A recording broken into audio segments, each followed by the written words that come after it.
Studio, and I am your guide, Marcus Murray. And I'm so excited that you've picked up on part two of this particular episode on responsibility.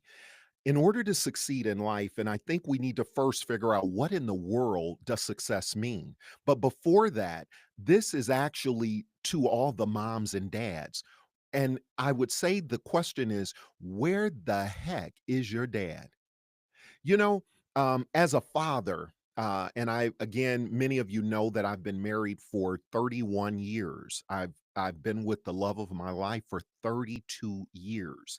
And what I have found is that living, we have reached a point in our society where oftentimes people want to suspend truth.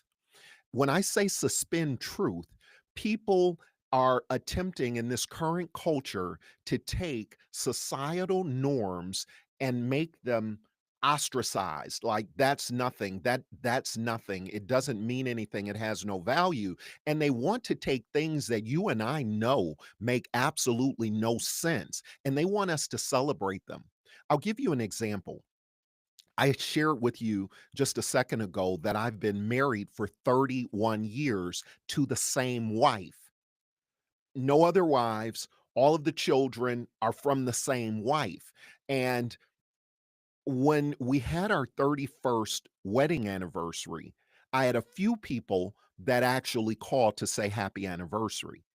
But what's interesting is we're actually in a society where people are so far removed from normalcy that what they're looking for is they want us to celebrate that they've been with someone for 2 months. And you hear people saying, "Oh, this is our 2-month anniversary or our 3-month anniversary." So, let's just dissect that for a moment. How in the world now, I'm I'm not talking about people that are married, I'm talking about unmarried people, which we already know from all the studies, every economic study on earth proves that families that are married, where there is a married couple, are far more financially successful when they are successful than families that are non-married, just living together, shacking up, whatever. We already know this. So, regardless of what culture has taught us or is trying to force down our throats, we actually know what works. When we see a lot of the horrible bad behavior, the shooters and all the crazy people that show up doing ridiculous and asinine things, what's always interesting is when the reporters then begin to talk about the person's upbringing, that they never had a father. Oh, so fathers are not necessary on a day to day basis, but when things go wrong, as they often do in the absence of fathers, when that happens, now the father is responsible. Okay, this is genius. This is genius. And they're trying to get us to buy it. No, no, no. How about we start speaking truth to madness? Speak truth to foolishness. Yes, a mother and a father is the ideal situation. But as older people, what is it that we are noticing? When there is a lack of training and teaching to the younger generation, they don't succeed even in the traditional things such as marriage. In order for marriage, and you'll be hearing from my wife this coming week because we've been talking about the podcast that she's going to be on with me. But when there is an absence of mentorship, and marriage guidance, it is extremely difficult for a family, for a couple, because someone's got to be there to be the bumper guards, right? So I believe that we are the second generation to the Maury Povich, Oprah Winfrey, Phil Donahue era, where they taught us that what we should do, instead of engaging in assisting the young couples and the young families, they taught us to stand back, look at them, analyze what they're doing, and talk about it. No, we have to actually jump in and make a difference. That is the role we've been given. So if you are a grandparent, please know that the studies are in that clearly show that grandparents are the most influential people in the lives of these children. So when we see foolishness on television, it's not just where is your mama and where's your daddy? It's where's your grandmother and where's your grandfather? Right? We all have to be a part of this. And the way that we do it is by encouraging our grandchildren, by recognizing their strengths, edifying them, by building them up, and letting them know we're proud of them. That is a role that only a grandparent can feel because of that power pocket that the grandparent is in with the child. Children next to their teachers, teachers are important, very, very important because they have our children for the majority of the days. That's a different conversation, different podcast. We'll talk about it later. But right now, in your role as a grandparent, you are powerful beyond belief. And actually, what you want to do as a grandparent is start looking at how can I get involved in what's going on in the lives of my grandchildren? How can I make a difference? And do you know where it starts? With sharing the wisdom that you've gained. That's the key. Because what we're looking at right now is a culture where they're not being taught to accept responsibility for bad behavior. So what happens is people are actually acting like animals and idiots, and they're doing it for something. They're blaming someone else for their behavior, when in reality there's no one to blame for this. We actually have to own this, right? And in order to make a difference, especially as a grandparent, one of the things that we want to do is actually take time to communicate with the grandkids, take time to share with them, take time to engage them, take time to share your history, your story. It is critical and it's priceless. And if we don't do it, there's no one else that can or will. So I'm going to encourage each and every person that's watching, make a commitment that you're going to, and not a superficial reach out, but a reach out where you're actually concerned. Do you know what I learned today? Not yesterday, I learned it today. That children, and this is why I totally think that raising children requires all hands on deck. I actually learned today that children um, um, do not need to be, what's the word? They don't need to be corrected.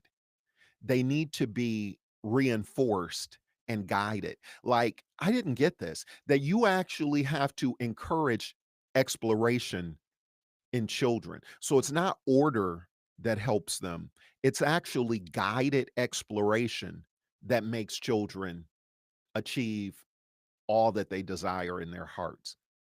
I'm like, really? So when I grew up in a period of time where you were seen and not heard, where you were to sit and be quiet. And I thought that's how you do it. But guess what? We all learn. And when you know better, what do? You do better. So I'm going to encourage each and every person that's listening in, take ownership for your grandchildren and take responsibility. The days of us pursuing wealth, fame, fortune, all of that, that actually has no value in the scheme of things. The Bible actually says that mammon is the least of all things. It's like it doesn't, because it's man-made value. My wife and I had an opportunity to take a trip to London, and when we were there, I began to realize that everything that we experience in America is created wealth. It's not real wealth. It's created, it's manufactured. And what does that mean? We were in London and we were looking at buildings that were 3,000 years old, homes that people lived in that were 1,000 years old. And if you find a house in America that's been there for 1,000 years, well, there are none because the country isn't that old. I mean, literally, our country is 250 years old. I mean, come on. We couldn't have a house that's 1,000 years old. They had houses that are 1,000 years old. So it lets you know that something's different around the world. And we had a chance to see like such a disparity. There was a wealth gap that was just undeniable.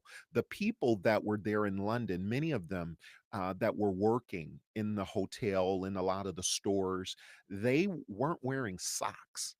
And and I noticed that there a lot of them had poor dental hygiene. Um, and I began to realize, wait a second, this is London, England. Why is this? What's going on? Well, what I realize is that we have been blessed to be in a country that has been able to successfully, through capitalism and this whole economic system that's used here, to manufacture wealth. And if you're willing to work, if you're willing to continue to be a contributing force in the society and in the culture and in the economy, you are able to receive remarkable reward for that. And I realize though that this created wealth is not the same as the old wealth that is there in London. But what I would share with you is that on your sick bed, when you're down, when you're battling something terminal or something serious, or when we went through that episode, the COVID era, when that all happened, no one was thinking about how much money they have. People simply wanted to live. I had the opportunity to be affected by COVID, and it was very sobering. I began to realize the importance of life and the value of breathing. Sometimes it's the very little things that we take for granted, like kindness, compassion, empathy, breathing. It's the little things that actually hold and maintain social order, civility. You know, the interesting thing about civility, and I'm just going to share a few thoughts that I wrote out just so that I could, communicate them well.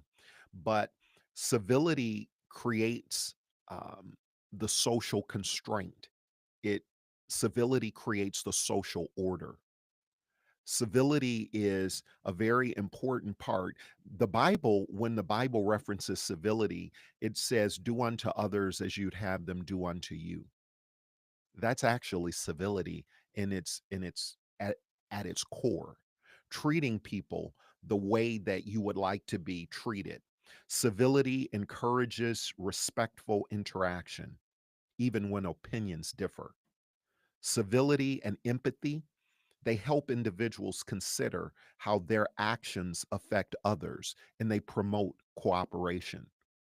Do you know that anything the Bible actually says that's done with wise planning and people working together can succeed? But without civility and empathy, it can't work. Civility is critical. Civility creates trust and reciprocity. It's a belief that others will act fair and in predictable ways. It builds reliability through polite and respectful communication. Civility allows a person to hold a completely differing opinion than yours and allows you to listen to them and to understand them. Stephen Covey in the 21 Irrefutable Laws of Leadership says, seek first to be understood. I'm sorry, seek first to understand before being understood. That's a tenet of civility. It's one of the hallmark attributes of a civil person. And that's what creates a civil society. In order for us to continue and to have a prosperous and peaceful existence in our country and around the world, civility is critical. And I would encourage each and every person that we start emphasizing and practicing and demonstrating civility. In conflict resolution, civility enables peaceful methods of resolving disagreements. It encourages dialogue over aggression. You know, when we can talk about it, We don't have to fight about it. We can talk about it. Civility encourages dialogue. You do you know civil discourse is one of the unique characteristics of American society that makes it one of the most admired societies in the world. Our ability to communicate, it creates civility, creates social cohesion. Because we're civil, we're able to look and respect other people, but then we have to have empathy. So civility is the sister of empathy, and we need the two of them in the family to make all of this work. Civility causes us to treat people well or respectful, and empathy enables us to engage when we see others being mistreated because we feel for them, right? In the absence of civility and empathy, the society is chaotic. It encourages civic engagement, participation in community events and democratic processes require civility. So, what is happening? I even had an opportunity to see a clip where there was a senator that was actually yelling so loud in the House of Representatives that I was no, I'm sorry, it was actually in the Senate was yelling so loud, and I'm thinking, "What is this guy doing?" Other than proving to people that don't know that certain groupings of people have no civility, that they're barbaric or animalistic or whatever. And I'm wondering, are people really paying attention to the impact of their own bad behavior? Actually, when a person behaves in a bizarre, unpredictable, and insane way, actually, people that are onlookers, they look at that person and then they start thinking of other people that look like that person because we're humans, right? It's almost like a protective feature. For example, if you're walking down the street and suddenly a German Shepherd jumps out and he's growling and he bites you, then all of a sudden you become weary or wary of German Shepherds. And every time you see a German Shepherd, you just naturally think, okay, wait a minute. Is this going to be the German Shepherd? That one over there, is that going to be the one that bites me? Because I was just down the street, and when I was there, I was bitten by a German Shepherd, or I saw the German Shepherd biting someone, and now there's one right there. Is that what I'm facing? And if we don't course correct and we don't fix this problem, then what's going to happen is people will naturally become um, fearful in the presence of these German shepherds. And so I'm wondering, as a society, are we going to just sit back and say nothing? Or are we going to take responsibility for the recreation of civility? In interpersonal relationships, family, friendships, and work relationships, civility maintains decorum in daily interactions. In family and work and friendships, civility maintains decorum. I call my mom mom not because I don't know her first name, but because civility and order must be maintained at all times. It's not some people, we cannot be persuaded by common culture that tells us that's old fashioned. I often say, if you've ever been around me at any of the events that I'm at, I always say old school knows how to do it, because old school is the way it was done in the old days and it actually worked. What we're doing now, it's not working. So, children calling their parents by their first name, really? That's mom, that's dad. That's not Betty and Joe. What it does, it's an attempt to erode the order, the social order. And erosion of social order creates chaos. Civility requires order. I'm going to encourage each and every person that listened in today to take a moment and figure out how you can make a difference. I'm going to give you a couple of concepts, a couple of ideas that I believe will help. My wife is very involved in not just the marriage ministry, but she's also very involved in a lot of prayer ministries, things of that nature. And one thing that she has begun is actually reaching out. She has each of the ladies that are in her prayer group to identify someone that God has put on their heart to mentor and pray for. And it involves basically just reaching out via phone to a young person and asking them, what can you agree with them for in prayer after talking with them? I'm gonna put this out here for everybody. If you pray and if you actually believe that only God could have created humanity and only God could have made this all possible, identify one person, one young person, and we don't want this to be selfish. So it's easy to reach out to our child or our grandchild.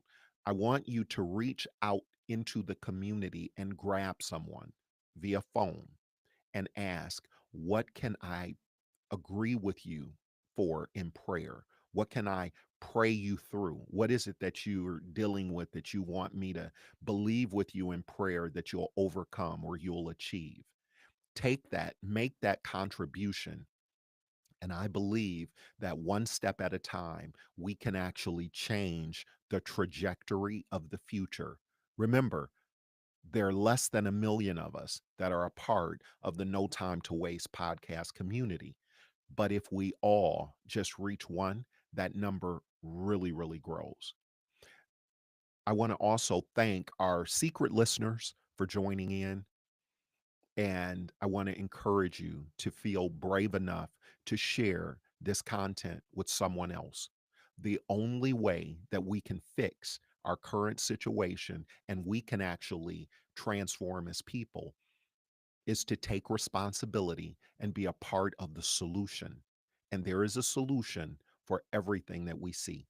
I'm so proud of you, and I'm looking forward to seeing you on the next episode of the No Time to Waste podcast. And I'd like to take this moment to thank our sponsor, Care Michigan.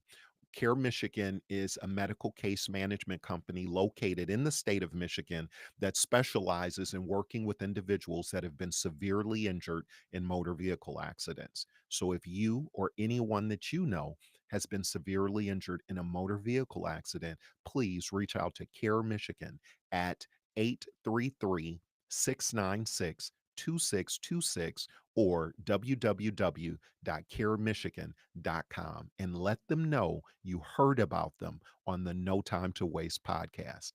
Thanks again, and let's seize the day.